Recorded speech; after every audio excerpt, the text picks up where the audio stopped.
may mga na-awardan sa inyo, pero for me, lahat kayo deserve ng award. Nagkataon lang, meron tayong sinunod na procedures at pagbibigay ng grades. Nakuha niyo? And sometimes yung grades na yan, sa mga may awards, gamitin yan as inspiration. Doon sa mga hindi nakaabot doon sa top, kasi top 5, di ba? Ako niyan. Ano naman, yung award is just a decoration, di ba? Yeah. Decoration na sa atin yan. Pero it's not unnecessary requirement para masabi tayo ang the best. Yung magiging the best natin sa trabaho pa rin yan eh. Di ba? Nasa trabaho pa rin natin yan.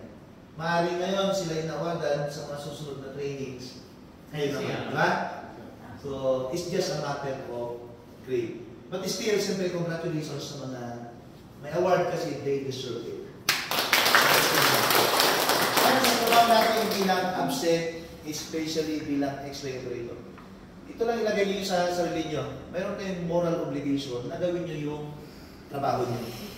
Nandiyan kayo nakaupo, okay, to protect civil aviation against acts of unlawful interference. It's a moral obligation kasi indirectly nakapag-iligtas tayo ng buhay ng tao.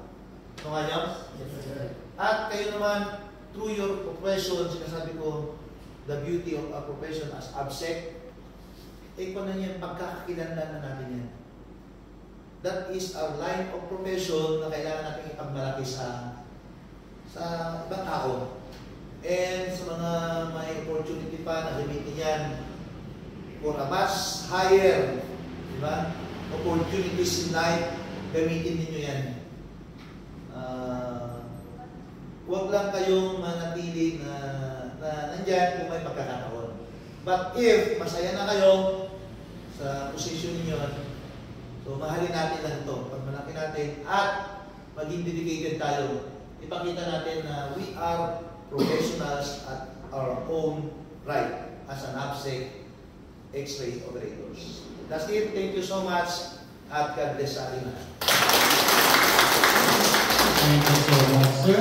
Again, congratulations, Pastor Forces. So, properly close this ceremony. Please join us the photo. Photo ops na tayo.